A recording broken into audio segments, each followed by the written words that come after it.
Hello friends, welcome back to Priya Vijay kitchen. நான் பிரியா பேசுகிறேன். இன்னைக்கு 2 நிமிஷத்தில் செய்யக்கூடிய ஒரு ஈஸியான பிரேக்ஃபாஸ்ட் ரெசிபி தான் நம்ம பார்க்க போகிறோம்.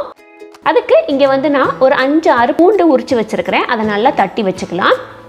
அடுத்து ஒரு பவுலில் ஒரு 1.5 டேபிள் ஸ்பூன் அளவுக்கு வெண்ணெய் எடுத்துக்கலாம். கூடவே 1 டீஸ்பூன் அளவுக்கு ரெட் சில்லி ஃப்ளேக்ஸ், அடுத்து 1 டீஸ்பூன் அளவுக்கு ஒரிகானோ. உங்களுக்கு ஒரிகானோ இல்லை அப்படின்னா நீங்கள் மிக்ஸ்டு ஹர்ப்ஸ் இங்கே யூஸ் பண்ணிக்கலாம். அடுத்து 1 டீஸ்பூன் அளவுக்கு நம்ம தட்டின பூண்டு, கொஞ்சமாக கொத்தமல்லி இலை, இது எல்லாத்தையும் வெண்ணெயோட நல்லா மிக்ஸ் பண்ணி விட்டுறலாம். இந்த மாதிரி.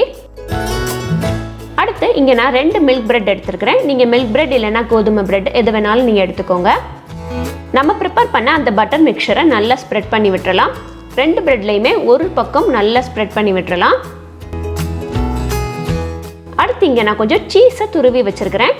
அதை நல்லா மேலே தூவி விட்டு அதுக்கப்புறமா அந்த இன்னொரு பிரெட் ஸ்லைஸை வச்சு அதை க்ளோஸ் பண்ணி விட்டுடலாம்.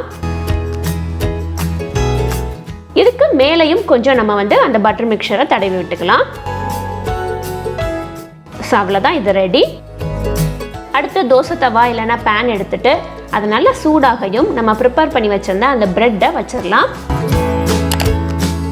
இதுக்கு மேல் பக்கத்துலேயும் நம்ம பட்டர் மிக்சரை தடவி விட்டுக்கலாம். ஒரு லெட் வச்சு மூடி 2 பக்கமும் 2 நிமிஷம் நம்ம குக் பண்ணி எடுத்துக்கலாம். அவ்வளோதான், 2 பக்கமும் 2 நிமிஷம் குக் பண்ணி எடுத்தாச்சு. சூப்பரான நமக்கு பிரேக்ஃபாஸ்ட் ரெடி ஆயிடுச்சு. இந்த ரெசிபியை கட்டாயம் உங்கள் வீட்டில் ட்ரை பண்ணி பாருங்கள். அடுத்து எந்த மாதிரி ரெசிபி வீடியோ வேணுங்கிறத கீழே கமெண்ட்டில் சொல்லுங்கள். பிரியா விஜய் கிச்சன் சேனலை நீங்கள் என்ன சப்ஸ்கிரைப் பண்ணலைன்னா மறக்காமல் சப்ஸ்கிரைப் பண்ணிக்கோங்க. பக்கத்தில் இருக்கிற பெல் ஐக்கானையும் மறக்காமல் ப்ரெஸ் பண்ணிக்கோங்க. தேங்க்யூ. தேங்க்ஸ் ஃபார் வாட்சிங்.